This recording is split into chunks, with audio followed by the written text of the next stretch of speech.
Ask the children to take turns reading sections of the text, correct their pronunciations at appropriate timings, and drill them in pronouncing the words correctly. The following words would require special attention in terms of articulation. R.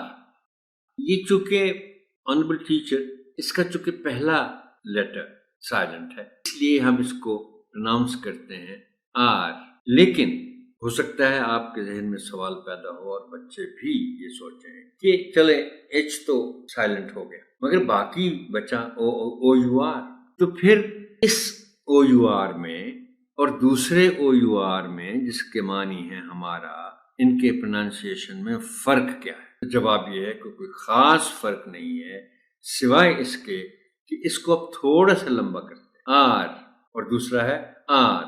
So it's pronunciation is are.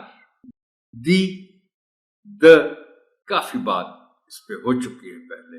I hope you remember everything कि कब दी पढ़ना है और कब the पढ़ना है, because इसमें दो पॉइंट्स हैं।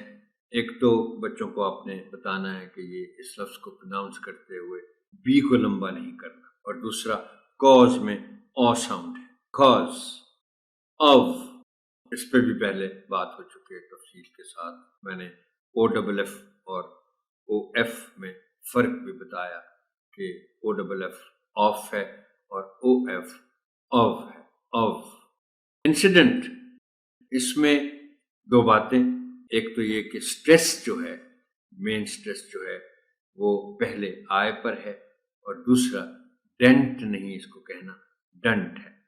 अराइवल, ए की साउंड अ की साउंड है, अराइवल, और स्ट्रेस आर पर है। Falling, again the sound is O sound, fall, falling, ताकि बच्चे अनजाने में ना कहें।